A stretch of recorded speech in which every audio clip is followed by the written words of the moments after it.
Praise the Lord, जय मसीह की। आप सभी को प्रभु यीशु मसीह के नाम से मैं स्वागत करता हूं। आप सभी का स्वागत है हमारे लाइव प्रोग्राम सच्चाई का सामना, जहां पर हम सच्चाई को देखते हैं और झूठ का खुलासा करते हैं और बाइबल के वचनों को गहराई से जांचते हैं। तो आप सभी को मैं एक बार फिर से बधाई देना चाहूंगा प्रभु यीशु मसीह के नाम से कि आपने हमारे लिए प्रार्थना की और काफी समय से आप हमारे इस प्रोग्राम के लिए इंतजार कर रहे थे। तो आज वो समय आ गया है कि आपके साथ मिलकर जो हमारा टॉपिक चल रहा है सीरियस, उस टॉपिक को हम शुरुआत करेंगे।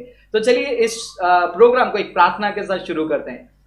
प्रभु परमेश्वर, हम आपको धन्यवाद स्तुति करते हैं। ये शाम के समय में, ये रात के समय में आपके चरणों में आते हैं। प्रभु, आपका वचन कहता है सत्य को जानो, सत्य तुम्हें आजाद करेगा। हाँ प्रभु, आपके सत्य को जानने वालों को आप आजाद करते आ रहे हैं, इसका गवाह इतिहास है। प्रभु, इस प्रोग्राम के द्वारा अनेक सत्यों को लोगों को पहुंचाने के लिए आप हमें मदद कर रहे हो, इसके लिए धन्यवाद करते हैं। आगे का 1 घंटा प्रभु आपके चरणों में सौंप कर देते हैं। टेक्निकल चीजें हो, इंटरनेट हो, प्रभु कोई भी बाधाएं, कोई भी दिक्कतें ना आते हुए आप हमारी मदद कीजिए, ताकि आपकी महिमा हम करें। और सुनने वालों के हृदयों को और दिलों को खोलने के लिए हम प्रार्थना करते हैं। और कॉल करने वाले भी प्रभु सीखने के उद्देश्य में कॉल करने के लिए हम प्रार्थना करते हैं। आगे का समय आपके प्यारे चरणों में सौंप कर देते हैं, यीशु मसीह के नाम से मांगते हैं पिता, आमीन। तो चलिए दोस्तों, इस कार्यक्रम को हम शुरू करते हैं और इसका फॉर्मेट आप जानते हैं। पिछले 9 एपिसोड में हम बहुत ही रोमांचक सीरीज को डिस्कस करते आ रहे हैं, यीशु मसीह का सूली पर चढ़ना, जिसे हम बाइबल के आधार पर, इतिहास के आधार पर हम जांचते आ रहे हैं। और काफी सारी चीजें हमने बाइबल से देखी, किस प्रकार यीशु मसीह ने भविष्यवाणी को पूरा किया, इतिहास क्या कहता है।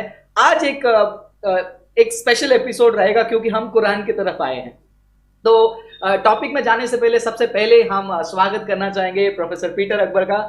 प्रोफेसर पीटर अकबर हमारे साथ मौजूद हैं और विशेष तौर पर हम सभी को धन्यवाद कहना चाहेंगे, जो मुश्किल की घड़ी में भी आप हमारे लिए प्रार्थना करते हैं, याद करते हैं। इसके लिए हम आपको धन्यवाद करना चाहेंगे अपने तहे दिल से। तो चलिए समय बर्बाद किए बिना वापस एक बार मैं भाइयों से रिक्वेस्ट करूंगा, बहनों से रिक्वेस्ट करूंगा, कमेंट्स में लड़ाई मत कीजिए, कमेंट्स में आप आपस में बातें मत कीजिए, प्रोग्राम पे ध्यान दीजिए। चलिए इस प्रोग्राम को हम शुरू करते हैं। Professor Peter Akbar, once again thank you for joining अस।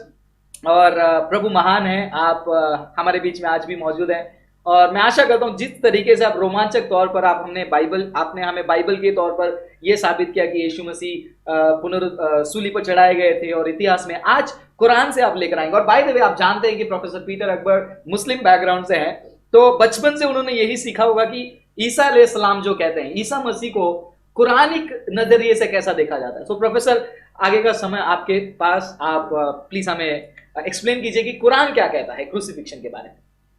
जैसे कि हमने पिछले एपिसोड्स में देखा है कि सूली के विषय में हमने काफी सारे बातों को सुना है।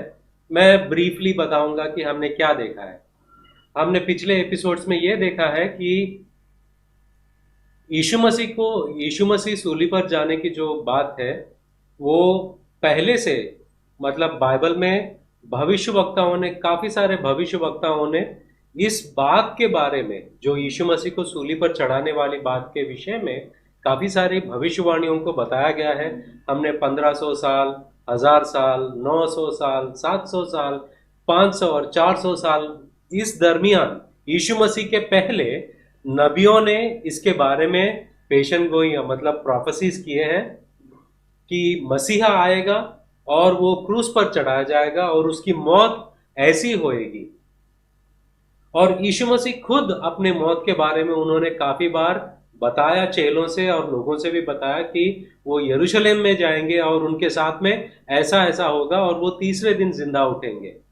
फिर हमने यीशु मसीह की गवाही के बाद में हमने इतिहास से, या चेले जो है वो यीशु मसीह के सूली पर चढ़ाए जाने के वक्त जो गवाह थे, उनकी गवाही को भी हमने सुना है।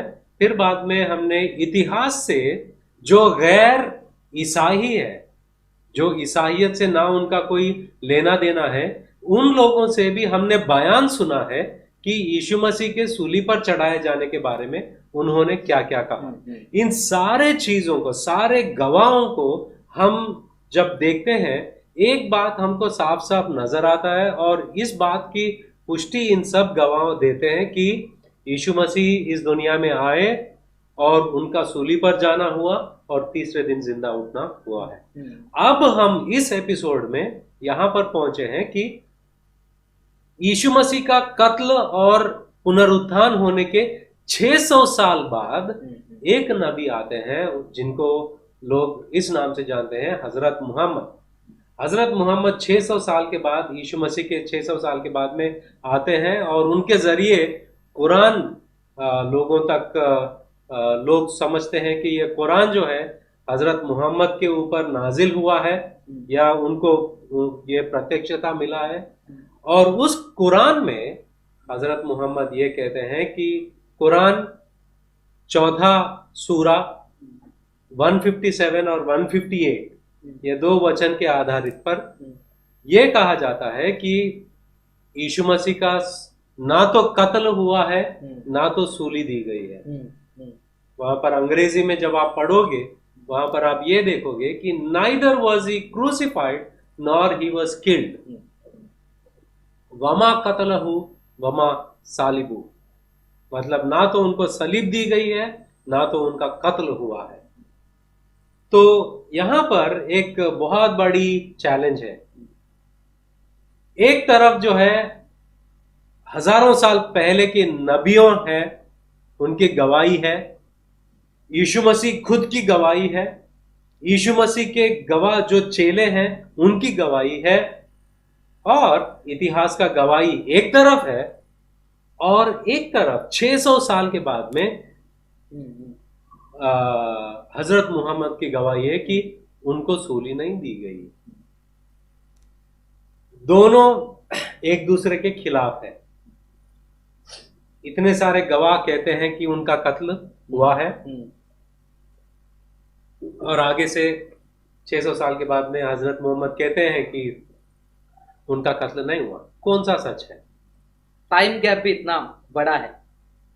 ये दो किताबें तो परमेश्वर से हो नहीं सकते, बिल्कुल, क्योंकि परमेश्वर के अंदर या परमेश्वर के वचन के अंदर इख्तिलाफ नहीं हो सकता। लाइक एक दूसरे के कॉन्ट्रडिक्टरी नहीं हो सकता, विरोधाभास नहीं हो सकता है। सो कोई तो इसमें सच है और दूसरा झूठ है। या तो मुहम्मद सच है और बाइबल झूठा, या तो बाइबल झूठा है या मुहम्मद। तो अब हम देखेंगे कि क्या सच है क्या झूठ है। जैसे कि हमने देखा है इतने सारे नबियों ने यीशु मसीह के बारे में बताया है, यीशु मसीह खुद अपने सलीब के बारे में बताते हैं, चेले भी बताते हैं जो गवाह थे, चश्मदीद गवाह थे, और उस वक्त के जमाने के जो हमारे पास जितने सारे एविडेंसेस है, हिस्ट्री, वो भी कहते हैं कि यीशु मसीह का सूली हुआ और तीसरे दिन जिंदा उठे हैं। अब आप क्या सोचते हैं इसके बारे में? हजरत मोहम्मद वो कहते हैं कि, या सारे इस्लामिक कौम ये कहते हैं कि यीशु मसीह का सूली पर जाना नहीं हुआ है। और यहां पर मुझे ये बताया गया है कि बचपन से जब मैं छोटा था तब से मेरे मौलवी साहब जो थे और जो मस्जिद में और जितने सारे इस्लामिक उपदेशक थे, सब लोग ने ये कहा कि कुरान कहता है कि यीशु मसीह का कत्ल नहीं हुआ है, ना तो उनको सूली दी गई है। फिर क्या हुआ? बहुत अहम सवाल है ये। फिर क्या हुआ? अगर यीशु मसीह को क्रूस पर चढ़ाया नहीं गया तो फिर क्या हुआ? जैसे कि मैंने सूरा अल-निसा जो 4था सूरा है, वहां पर 157 158 का कोटेशन मैंने दिया है। मैं आपको हिंदी में पढ़ के सुनाऊंगा। कुरान 4था सूरा 157 158 वो ये कहता है कि और उनके इस कथन के कारण, उनके यहाँ पर उनके बारे में जो जिनके बारे में बात किया जा रहा है, वो यहूदी ने कथा सुनाई या उन्होंने कहा है, और उनके इस कथन के कारण कि हमने मरियम के बेटे ईसा मसीहा अल्लाह के रसूल को कत्ल कर डाला। हालांकि ना तो उन्होंने उनका कत्ल किया और ना उसे सूली पर चढ़ाया, बल्कि मामला उनके लिए संदिग्ध हो गया और जो लोग इसमें विभेद कर रहे हैं, निश्चय ही वे इस मामले में संदेह में थे। अटकल पर चलने के अतिरिक्त उनके पास कोई ज्ञान न था। निश्चय ही उन्होंने उसे, यीशु को कत्ल नहीं किया, बल्कि उसे अल्लाह ने अपने ओर उठा लिया। और अल्लाह अत्यंत प्रभुत्वशाली तत्वदर्शी है। मतलब यहाँ इन वचनों के आधारित पर मुसलमान कहते हैं कि अल्लाह ने यीशु मसीह को अपने ऊपर उठा लिया है, और इन्हीं दो वचन के आधारित पर मुसलमान ये कहते हैं कि किसी और को सलीब पर चढ़ाया गया है। और वो जो कोई भी है, अल्लाह ने उनका चेहरे को बदल दिया। उनका चेहरा जो है वो यीशु मसीह के चेहरे के माफिक अल्लाह ने बदल दिया है। और लोग जो यीशु मसीह को अरेस्ट करने आए थे, उन्होंने सोचा कि यही यीशु मसीह है, और उसको पकड़ के लेकर गए और सूली पर चढ़ाए गए। मगर हालांकि जो सच्चे यीशु मसीह थे, उनको अल्लाह ने अपने ओर ले लिया। यहाँ पर आपको थोड़ा समझना जरूरी है, यीशु मसीह को अल्लाह ने उठा लिया है, और अल्लाह ने किसी और के चेहरे को यीशु मसीह के स्वरूप में बदल दिया है, और लोगों ने उसको सूली पर चढ़ाया है। ये मुसलमानों का मानना है। तकरीबन 70 या 80% मुसलमान यही बात को मानते हैं कि यीशु मसीह का कत्ल नहीं हुआ, किसी और का कत्ल हुआ है सलीब पर। तो ये बात जब हम देखते हैं, हमको सोचने में मजबूर करता है कि क्या हुआ उस वक्त। क्या वाकई में यीशु मसीह का सूली पर जाना नहीं हुआ, किसी और का कत्ल हुआ है? यहां पर थोड़ा हम एनालिसिस करते हैं, लॉजिकल एनालिसिस। और आगे बढ़ने से पहले प्रोफेसर, मैं मतलब ये बात को थोड़ा सा मैं एम्फसाइज करना चाहूंगा दर्शकों के लिए, क्योंकि ये एक बुनियादी मुद्दा है। यदि ये सच निकला तो हम जो कह रहे हैं वो सच हो जाएगा, इस्लाम गलत हो जाएगा। अगर इस्लाम जो कह रहे हैं वो सच निकला तो क्रिश्चियनिटी गलत हो जाएगा। सो लॉ ऑफ कॉन्ट्रडिक्शन के हिसाब से हम दोनों को साथ में लेकर नहीं चलते हैं। एक तो सच होगा ही होगा, और दोनों को जोड़कर, ठीक है चलो, हाँ, दोनों को जोड़ने वाला भी कुछ थियरी, अगर आई थिंक आप आगे डिस्कस करो, ठीक है? तो सॉरी, कंटिन्यू कीजिए। पहली बात ये जो है कि we are clearly in contradiction. मतलब यहां पर विरोधाभास पक्की तौर पर यहां पर दिखाई देता है। ईसाई लोग, उनकी पूरी जो कौम की बुनियाद है यीशु मसीह का मरना और तीसरे दिन जिंदा उठना। और मुसलमान कहते हैं कि यीशु मसीह का ना तो कत्ल हुआ है, ना पुनरुत्थान हुआ है। यीशु मसीह को वैसे ही अल्लाह ने उठा लिया है। तो क्लियर कॉन्ट्रडिक्शन है। तो अगर इस्लाम सही है तो ईसाइयत गलत, अगर ईसाइयत सही है तो इस्लाम गलत। यहां पर कोई दूसरा ऑल्टरनेटिव ऑप्शन नहीं है। तो हम देखते हैं कि इस्लाम का जो दावा है कि यीशु मसीह का सूली पर चढ़ना नहीं हुआ, किसी और को सूली पर चढ़ाया गया है। तो ये बात को जब हम देखते हैं कि किसी और को सूली पर चढ़ाया गया है, इसको हम थोड़ा एनालिसिस करते हैं। अगर समझो मुझे कुछ लोग अरेस्ट करने आए हैं और मुझे मार डालने के लिए आए हैं, इतने में मुझे अल्लाह ने उठा लिया है, और मेरी जो शक्ल जो है उसका छवि जो है इनके ऊपर, फ्रांसिस के ऊपर डाला गया है। और फ्रांसिस को उन लोग ने पकड़ लिया, और पकड़ने के बाद में, अरेस्ट करने के बाद में इनको घसीट कर लेके जा रहे हैं सलीब पर चढ़ाने के लिए। तो ये क्या कहेंगे?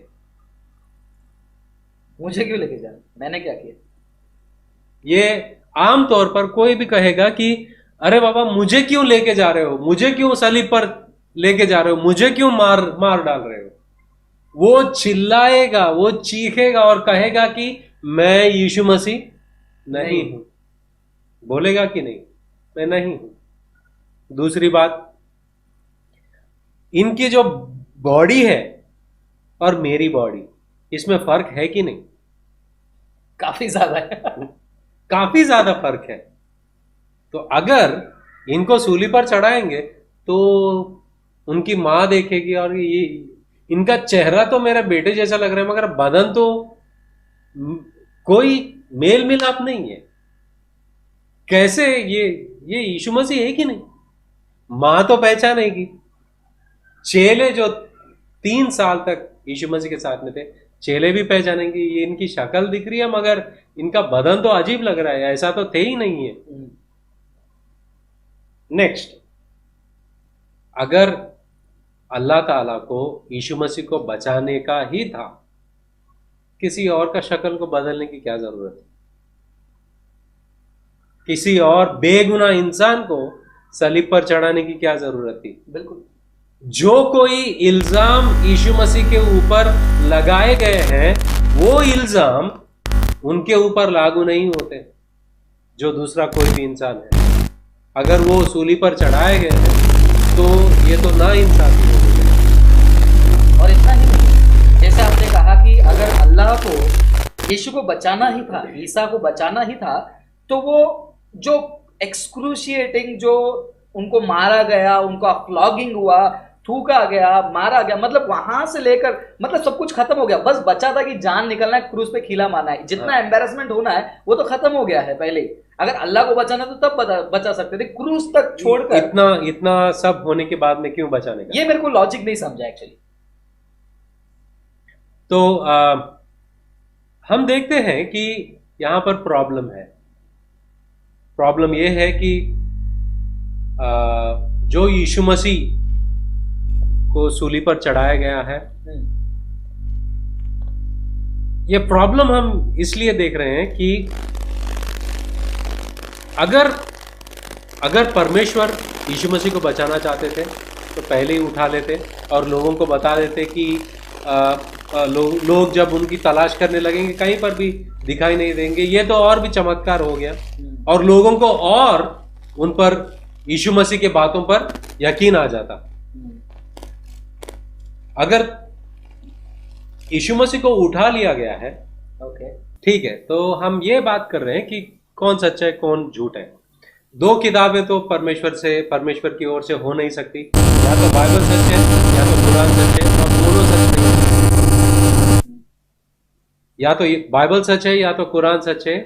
दोनों में से एक ही सच हो सकता है, दोनों भी सच नहीं हो सकते। बिल्कुल। अब हम देखते हैं कि जैसे कि हम लॉजिकल एनालिसिस कर रहे हैं, यीशु मसीह को अगर सूली पर चढ़ाया गया है और किसी और का चेहरे को बदल दिया गया है, ये मुसलमानों का मानना है। मगर कुरान के जो हमने आयतें पढ़ी है, चैप्टर 4 वर्स 157 एंड 158, यहां पर कहीं पर भी वो बात लिखा नहीं गया है कि किसी और का शक्ल बदल दिया गया है। कुरान में ये बात नहीं आती, ये लोगों ने समझा है।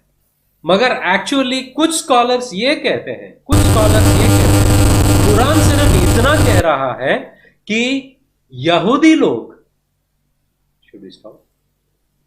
लोग ने यीशु मसीह का कत्ल नहीं किया है, ना तो उनको सूली पर चढ़ाया। जैसे कि ये जो अदला बदली होने वाली जो बात है, इसके बावजूद भी कुरान में ऐसे वचन हमको दिखाई देते हैं जहां पर हमको पता चलता है कि उससे हम ये अंदाजा लगा सकते हैं और बता भी सकते हैं कि एक्चुअली कुरान क्या कहता है।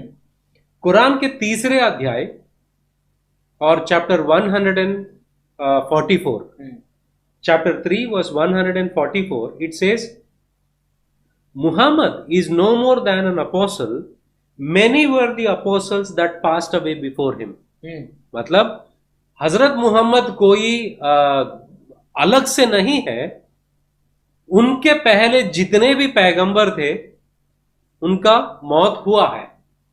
एक्चुअली अगर इस कुरान का आयत जो है, ये आयत का बैकग्राउंड जब हम हदीस में पढ़ते हैं, वहां पर हदीस में हमको पता चलता है कि जब हजरत मोहम्मद का मौत हुआ था उस वक्त लोग बहुत रो रहे थे, और लोग रो रहे थे और वो कह रहे थे कि हजरत मोहम्मद मर नहीं सकते।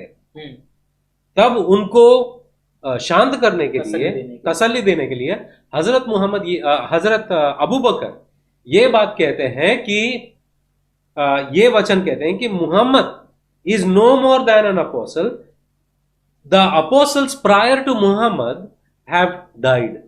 मतलब जितने भी भविष्यवक्ता मोहम्मद के पहले थे वो सारे लोग मर चुके हैं। यहां पर वचन कहता है कि अगर मोहम्मद से पहले सब लोग मर गए हैं उसमें यीशु मसीह का भी इंक्लूड होता है, होना चाहिए, होना चाहिए। अगर लोग ये मान लेते उस वक्त कि क्योंकि हजरत ईसा का मौत नहीं हुआ था तो ये भी पॉसिबल है कि हजरत मोहम्मद का भी मौत ना होता, ये अंदाजा लगा सकते थे लोग। इसलिए यहां पर अबू बकर के जरिए हमको ये वचन पता चलता है कि सब लोग मर गए और हजरत मोहम्मद भी मर गए तो खास नहीं है। तो यहां पर इस आधारित पर हम लोग ये आर्ग्यू कर सकते हैं कि कुरान चैप्टर 3 वर्स 144 ये भी इंक्लूड करता है। मतलब ये वचन से ये भी पता चलता है कि हजरत मोहम्मद के पहले सारे पैगंबर जो है उनका इंतकाल या मौत हुआ है और यीशु मसीह का भी मौत हुआ है और वो तीसरे दिन जिंदा उठे हैं। ये कुरान से हमको एक आयत मिलती है। दूसरा कुरान के आयत जो है 19वां अध्याय 33वां वचन, 19 चैप्टर 19 वर्स 33, यीशु मसीह कहते हैं कुरान में, Peace be on the day I was born, the day I die, and the day I shall be raised up to life. हजरत ईसा कुरान में कहते हैं कि सलामती हो उस दिन जिस दिन मैं पैदा हुआ, जिस दिन मैं मरा और जिस दिन मैं जिंदा उठाया गया। ये 1933। तो यहां पर यीशु मसीह साफ साफ कहते हैं कि उनका पैदा होना के बारे में और मरने के बारे में और तीसरा दिन जिंदा उठने के बारे में। कुछ लोग मुसलमान कहते हैं कि नहीं नहीं नहीं नहीं नहीं, ये वचन जो कहता है यीशु मसीह जो है वो दोबारा आएंगे, यीशु मसीह जो है वो दोबारा आएंगे, तब उनका मौत होगा और तब वो उठा लिए जाएंगे। ये उस वक्त के बारे में बात किया गया है। मगर इसमें प्रॉब्लम है, इंटरप्रिटेशन में प्रॉब्लम है। प्रॉब्लम क्या है? क्या दोबारा जब यीशु मसीह आएंगे क्या वो पैदा होएंगे कि ऐसे ही आसमान से आएंगे? क्योंकि ये वचन में लिखा है कि peace be on the day I was born, हो गया, वो पैदा होएंगे। तो क्या दोबारा यीशु मसीह पैदा होएंगे कि ऐसे ही आएंगे? अगर ऐसे ही आएंगे, एग्जैक्टली अगर ऐसे ही आएंगे वो, तो फिर ये वचन में वो बात नहीं लिखा। और ऐसे आएंगे तो वो क्रिश्चियन थियोलॉजी को प्रूव करता है, प्रूव करते हैं। अगर वो आसमान से बादलों से आने वाले हैं, बाइबल भी वो कहता है कि वो बादलों से आने वाले हैं। Interesting. Number 1, the day I was born, the day I die, the day I shall be raised up alive. तो ये 3 जो सीक्वेंस है वो एक ही लाइफ के बारे में बात कर रहे हैं, दूसरे वाले नहीं। अगर ऐसा होता तो यीशु मसीह कुरान में साफ साफ कह देते कि अब मैं जा रहा हूं, या पहली बार मैं उठा लिया जाऊंगा, दूसरी बार मैं आसमान से आऊंगा, तब मेरी मौत होगी और तब मुझे उठा लिया जाएगा। ये साफ बात, दो बात एक्स्ट्रा हो जाएंगे, इसमें क्या प्रॉब्लम? यीशु मसीह कह देते, प्रॉब्लम सॉल्व हो जाता। बिल्कुल। मुसलमान लोग भी यही एक्सपेक्ट करते हैं ना कि show me one verse in the entire Bible where Jesus said I am God. साफ I'll become a Christian. हम भी यही पूछते, साफ सेम स्टैंडर्ड, सेम क्राइटेरिया। यीशु मसीह कुरान में कह देते कि मैं दोबारा आता और तब मेरी मौत होती, तीसरे दिन जिंदा होता। दूसरा पॉइंट है यही वचन को लेकर 15-16 वचन इससे पहले यही अल्फाज, यही जो वचन याहया के बारे में इस्तेमाल किया गया है। याहया के बारे में भी ये कहा गया है कि सलामती है जिस दिन वो पैदा होंगे, मरेंगे और तीसरा दिन जिंदा उठेंगे। और दर्शकों के लिए मैं भी जो उर्दू और कुरान से ज्यादा मालूमात नहीं रखते हैं, जानकारी नहीं रखते हैं यूहन्ना बपतिस्मा देने वाले के बारे में, जॉन हाँ। द बैप्टिस्ट, याहिया मतलब यूहन्ना बपतिस्मा देने वाला। कुरान में 19वां अध्याय 15-16 वचन में 15 वचन में याहिया जो बपतिस्मा देने वाला यूहन्ना के बारे में कुरान में लिखा गया है। मगर कोई भी बपतिस्मा देने वाला यूहन्ना का मौत फ्यूचर में बदलता नहीं। क्या फ्यूचर में पोस्टपोन करते हो? नहीं। फिर यीशु मसीह के बारे में जब आप बात करने के लिए आओगे तो फ्यूचर में क्यों बदल रहे हैं? सो कंसिस्टेंसी तो इंटरप्रिटेशन में मतलब जवाब देने वाली या तर्जुमा करने वाली जो क्राइटेरिया मुसलमान इस्तेमाल कर रहे हैं वो गलत है। गलत। डबल स्टैंडर्ड भी कह सकते हैं, एक चीज के लिए एक तरीका और जब दूसरी बात आई चेंज कर देते हैं। हाँ, तो यहां पर हम देखते हैं कि यहां पर एक प्रॉब्लम हम देखते हैं कि इंटरप्रिटेशन में मुसलमानों के यहाँ पर प्रॉब्लम है। यहाँ पर क्लियरली यीशु मसीह कहते हैं कि सलामती हो उस दिन जिस दिन मैं पैदा होऊंगा और जिस दिन मैं मरूंगा और जिस दिन मैं जिंदा उठा लिया जाऊंगा। अब्दुल्ला यूसुफ अली जाने माने कुरान को अंग्रेजी में तर्जुमा करने वाले और कुरान की जो कमेंट्री भी उन्होंने लिखा है।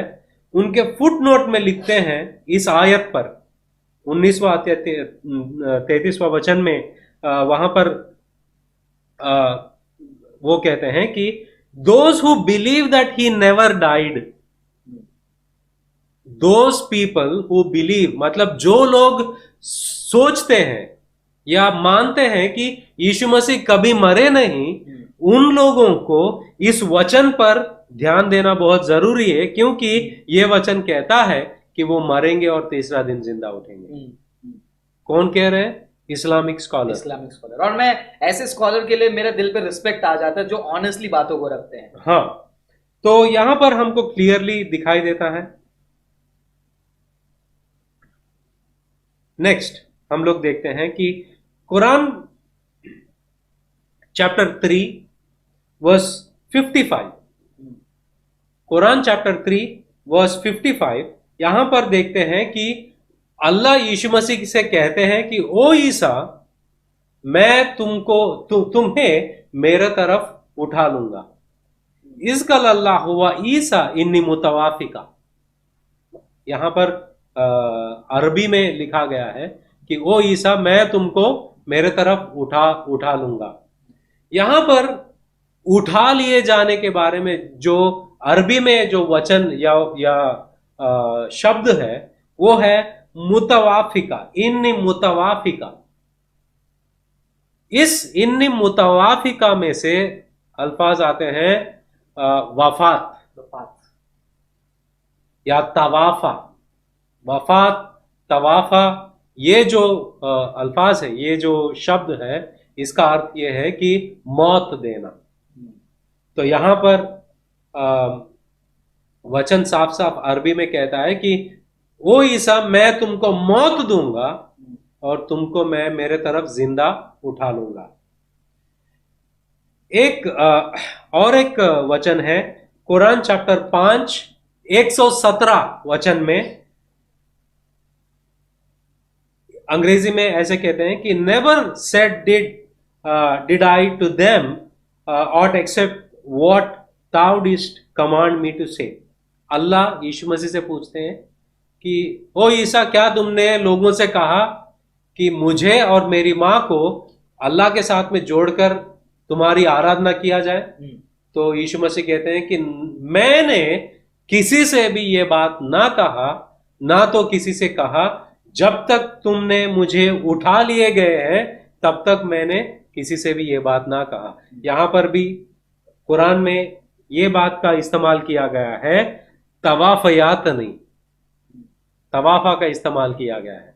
मतलब जब तक तुमने मुझे मौत देकर उठा लिए जाने तक मैंने ये बात किसी से भी कहा नहीं।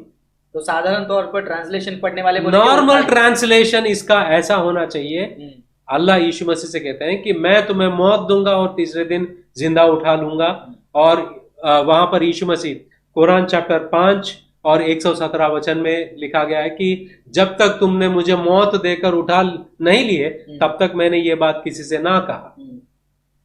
यहाँ दोनों जगहों पर यीशु मसीह कहते हैं कि मेरी मौत होगी, मुझे तीसरा दिन जिंदा उठा लिए जाएंगे। इन दोनों जगहों पर वहां पर साफ साफ दिखाई देते हैं कि यीशु मसीह और अरबिक जो तर्जुमाकार जो होते हैं, अंग्रेजी में जब वो तर्जुमा करते हैं, सिर्फ उन्होंने ये लिखा है कि उठा लिए जाएंगे, मगर उन्होंने ये तर्जुमा नहीं किया कि उनकी मौत होगी फिर उनको उठा लिया जाएगा। रशद खलीफा वो ट्रांसलेट करते हैं कि I am terminating your life, raising you up to me. Shakir का ट्रांसलेशन है when you terminated my life on earth. और आगे जाके शेर अली का ट्रांसलेशन है, अल्लाह कहते हैं कि I am going to terminate the period of your stay and cause you to ascend on to me. और काफी जगहों पर हम ये देखते हैं कि टर्मिनेशन ऑफ पीरियड ये होता है कि उनका जीवन का अंत कर देना। मौलाना वाहिदुद्दीन खान उनके अंग्रेजी के तर्जुमा में ये दोनों वचनों के जगह पर उन्होंने साफ साफ ट्रांसलेशन किया कि ओ ईसा मैं तुम्हें मौत दूंगा, O Jesus I will cause you to die and raise you up to myself. और कुरान चैप्टर जो वचन में हमने पढ़ा, chapter 5 verse 117, till you cause me to die and raise you up to me. जब तक तुमने मुझे मौत देकर उठा लिए गए थे तब तक मैंने ये बात किसी से भी ना कहा। इन कुरान के आयतों पर और अरबी में जो लिखी गई है उसका जो तर्जुमा जब हम देखते हैं कि कुरान कहता है यीशु मसीह का मौत हुआ है और तीसरे दिन जिंदा उठा है। यस। और कुरानिक कमेंटेटर जो है, अगर हम देखते हैं तफसीर को जब हम देखते हैं कि जैसे कि इब्न हिशाम, इनके तफसीरों में भी देखते हैं कि वो लोग यही मानते थे कि यीशु मसीह का कत्ल हुआ और तीसरे दिन जिंदा उठाया गया। फिर ये बात कहाँ से मिलती है हमको कि यीशु मसीह का सूली पर जाना नहीं हुआ है? तकरीबन 1000 साल 1000 से 80 एडी और 60 एडी उस वक्त कोर्दोबा में एक व्यक्ति थे जिनका नाम मुझे याद नहीं आ रहा है। वो बहुत ही मशहूर कमेंटेटर थे। अगर याद आया तो मैं बताऊंगा मैं ये बात कहां से आती है। तो उन्होंने कहा कि उस वक्त यहूदी और ईसाई लोगों में वाद विवाद होता था। कुछ लोग कहते थे कि उनका कत्ल नहीं हुआ है, मगर इन्होंने क्या किया कि अगर कुरान के हिसाब से देखूंगा तो मुझे बाइबल को पढ़ना है।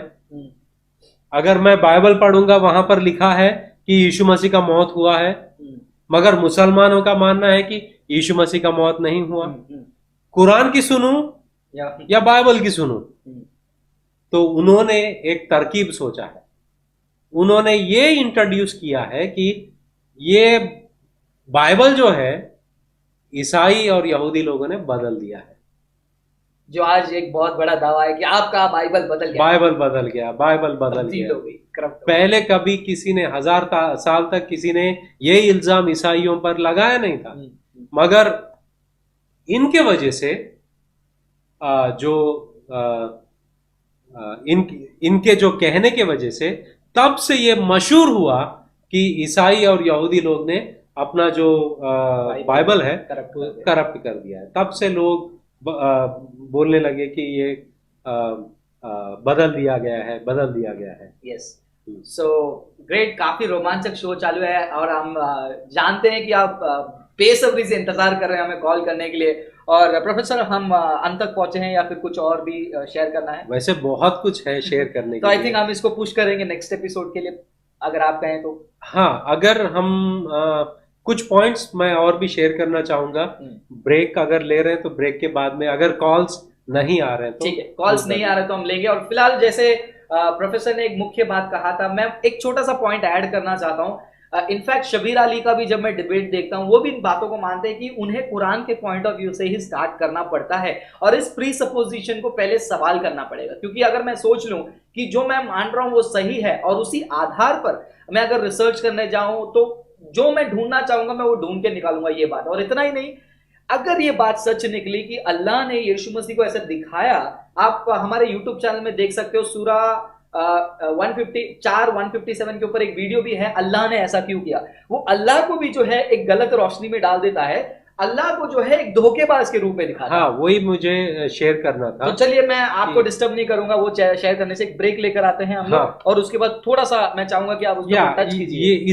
ये यहाँ पर मुझे और भी स्ट्रेस करना है कि अगर हम लोग ये थियरी लेकर चलते हैं तो क्या सवाल उठ सकते हैं। और मुसलमानों के लिए भी बहुत खतरनाक है अगर आप इस थियरी को लेकर जाते हो, आप अपने ईमान पे सवाल खड़ा करते हो। हाँ, वो हम लोग स्ट्रेस करेंगे ब्रेक के बाद। प्रोफेसर, वो जो इंपॉर्टेंट टॉपिक मैं सुनना चाहता हूं कि मुसलमानों के दावा के वजह से वो अपने अल्लाह को कैसे एक वकील जो है गुनहगार को खड़ा कर देता है, वैसा खड़े करने वाली स्थिति में लेकर आता है, वो कैसे। अभी मैं यहाँ पर एक इस बात को बताना चाहूंगा कि समझो अल्लाह ने किसी और का शक्ल को बदल दिया है और उस इंसान को सलीब पर चढ़ाया गया है। चेलों को पता नहीं था कि वो यीशु मसीह नहीं है। यीशु मसीह के माता को नहीं मालूम था कि वो मेरा बेटा नहीं है। सब लोग ने यही सोचा कि वो यीशु मसीह है। और रोमा के जो सैनिक है उनको भी लगा कि ये यीशु मसीह है। सारे यहूदी कौम को यही लगा कि वो यीशु मसीह है। मतलब वहां पर एक भी इंसान नहीं था जो ये जानता था कि ये यीशु मसीह नहीं है। सब लोग यही सोच रहे थे कि वो यीशु मसीह है। ठीक है, ये मुसलमानों का दावा है। वो यीशु मसीह नहीं थे, ये बात हमको 600 साल के बाद में पता चला। कितने साल के बाद? 600 साल के बाद में हजरत मोहम्मद के जरिए हमको पता चला कि वो यीशु मसीह नहीं है। ठीक है, ये थियरी को हम लोग थोड़ी देर के लिए सही मान लेते। तब क्या हुआ? चेलों ने देखा यीशु मसीह तो मर गए, हमारे लिए मर गए। तो उन्होंने सारे संसार में जाकर ईसाईयत को फैलाया है, ये बात कहकर कि यीशु मसीह सूली पर मरे और तीसरे दिन जिंदा उठे। यीशु मसीह की मौत हो गई है। और सारे इस बयान का असर इतना फैल गया कि करोड़ों लोग ईसाई में बदल गए हैं। तो आज मैं ईसाई हूं तो उसका कारण मैं नहीं हूं क्या? अगर ये लॉजिक से चलूं, तुम नहीं हो।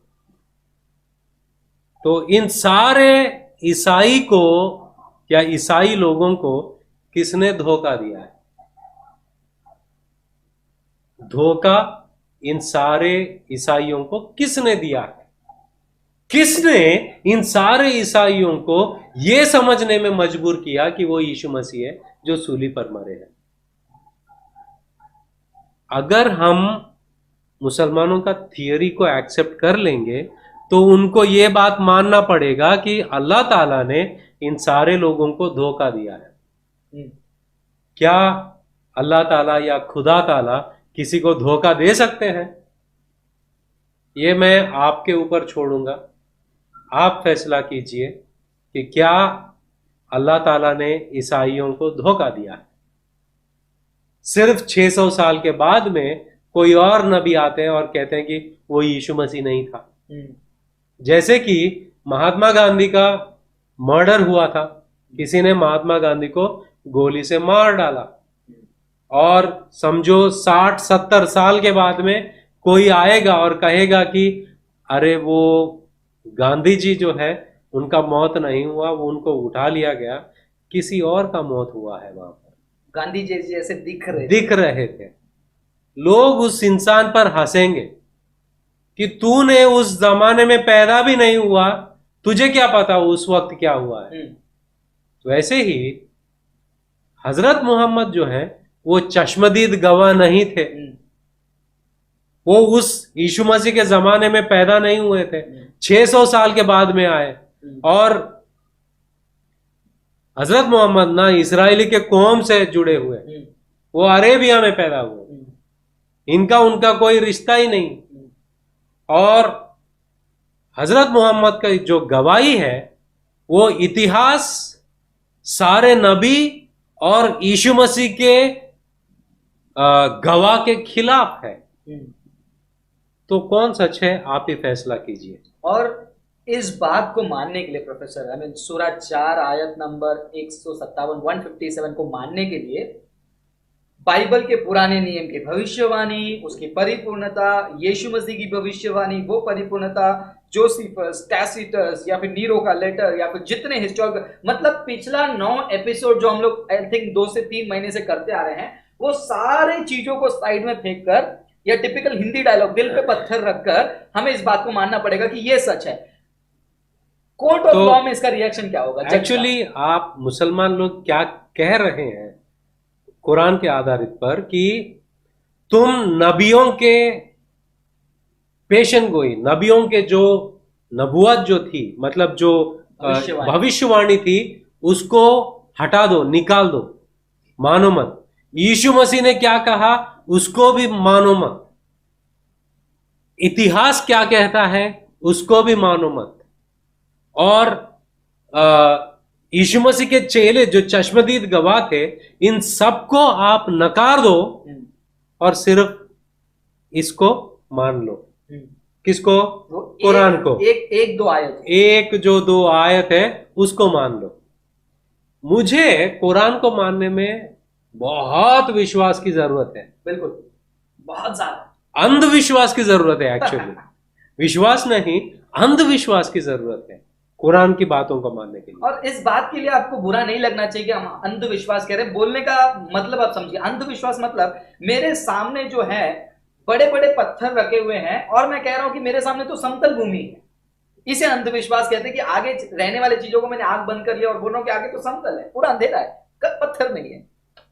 तो ये एनालिसिस है कि अगर हम ये बात को मानते हैं कि वो यीशु मसीह नहीं कोई और है, तो ये खुद मुसलमानों के लिए या इस्लामिक थियोलॉजी के लिए एक सवाल उठा सकता है कि क्या परमेश्वर धोखा देता है, क्या परमेश्वर धोखा देने वाला है।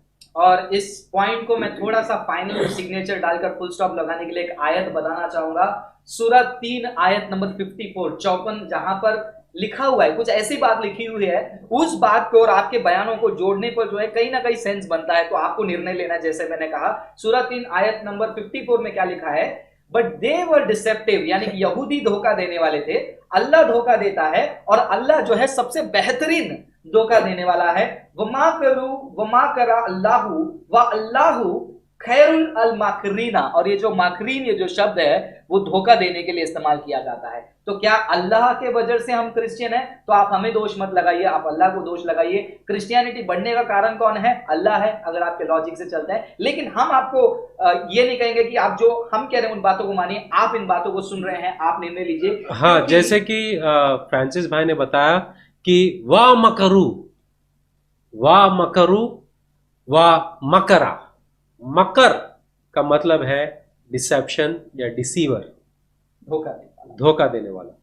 तो यहाँ ये आयत में लिखा गया है कि वो लोग भी वाह मकरू, मतलब वो लोग भी डिसीव कर रहे थे, धोखा दे रहे थे।